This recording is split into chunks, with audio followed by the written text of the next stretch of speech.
ที่ยงว่าไผ่ชิได้คู่ไผ่เขาเอาคู่แรกเท่านั้นจึงมาลิงก่อนมาโอมเพียงเอ้ยเขาได้เจอกันเขาได้เจอกัน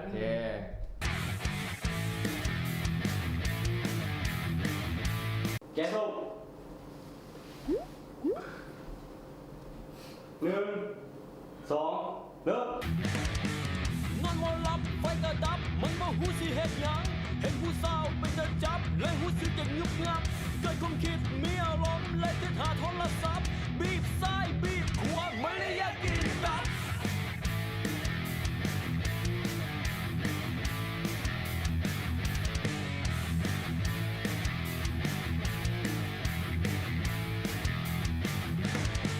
เห็นผู้สาวอยู่ในเทคจะเป็นเต้นได้ใจดิ้นซ้ายดิ้นขวาจะเป็นเต้นยั่วไผ่ไม่อยากจะจับไม่อยากจะไปแต่คอยก็เฮ็ดบ่ได้แดงได้คิดไม่ได้จะคิดไม่เสียจะได้ขาดยอมต่อยอมแพ้ไปต่อเดี๋ยวไปเจอคุณจุ๊บไป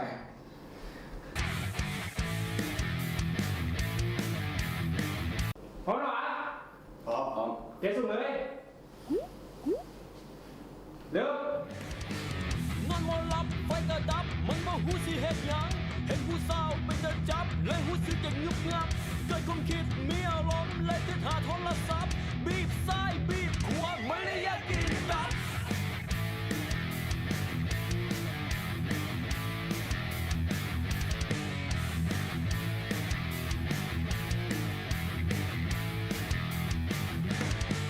เห็นผู้สาวอยู่ในเทค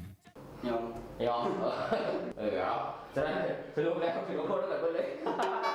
โอเคตอนนี้มอฮอดจุดลงโทษมาแล้วฟุกขอเริ่มเป็นคนแรกเลยเทียนเอาแล้วจะมีให้สลักจับในกล่องนี้คือเก่ามี3ลูกมีเล็กซิปอยู่2ลูกกับเล็กซ้ายลูกหนึ่งถ้าว่าใครจับผู้เล็กสาวก็คือสาวยศสาวเนี่ยชิปตรงนี้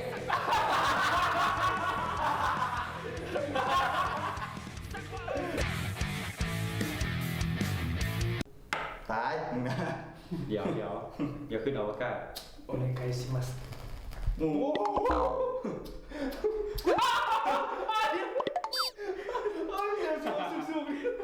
หนึ่งแล้ว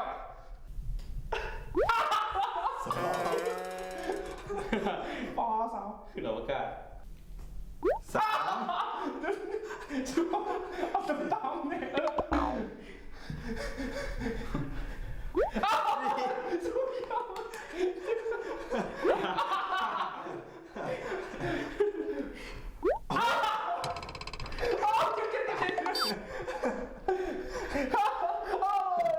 นับอยู่อ่ะ2ตัว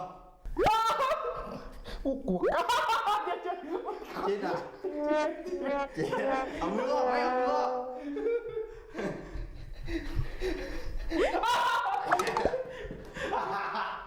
เก้า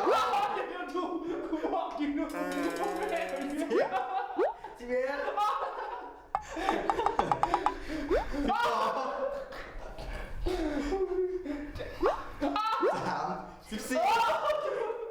เดี๋ยวเคียนของ15ไม่กูเดี๋ยวบ้านด้วยบ่อยแล้ว11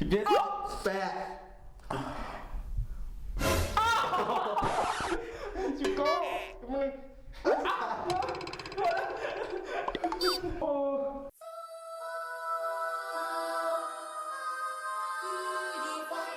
สักอย่างบนทรมานวันนี้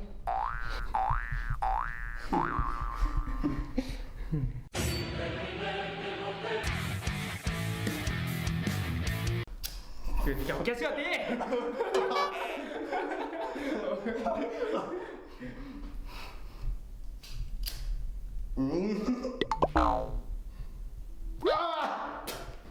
สัตว์2 3 4 5 6 7 8 9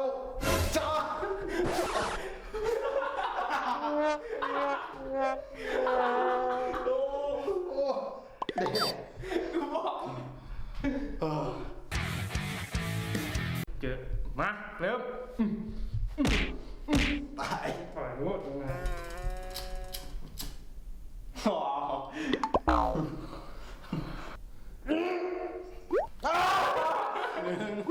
ขอตอนตามที่โอ้ยขอเสมอโอ้ยึด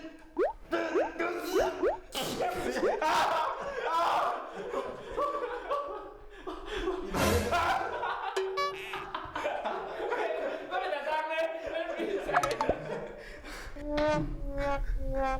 คนต่อไปมือคล่อง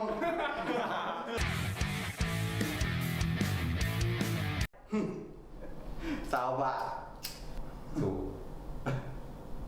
โอ้ไฟคือแหงวะ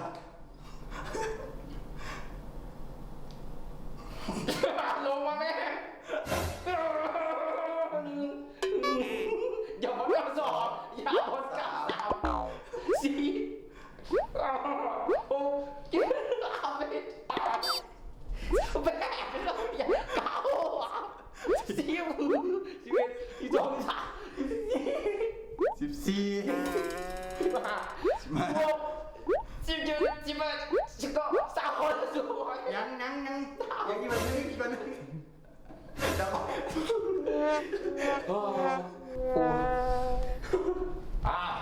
อย่าลืมเด็กน้อยที่ว่าเบิ่งคลิปอยู่อย่าเอาไปเฮ็ดลิงก์เป็นทุกงานเนาะผู้ปกครองไม่ได้คำแนะนำในการเบิ่งคลิปเนาะอันนี้เป็นเพื่อความบันเทิงเท่านั้นอย่าลืมเพื่อความบันเทิงเท่านั้นเนาะอย่าเป็นเพื่อนสำหรับคลิปนี้ก็มีแค่เท่านี้แหละอย่าลืมใครที่ว่ามักใครที่ว่าถึกใจเนาะกดซับกดใส่ กด subscribe กดไลค์กดแชร์และอย่าลืมกดกระดิ่งและคอมเมนต์อย่าลืมอยากแข่งพวกเราที่ดีอย่างคอมเมนต์เข้ามาได้เนาะเดี๋ยวจะเป็นหนูทดลองกันนะเด็กเอาเจอกันเอาสิ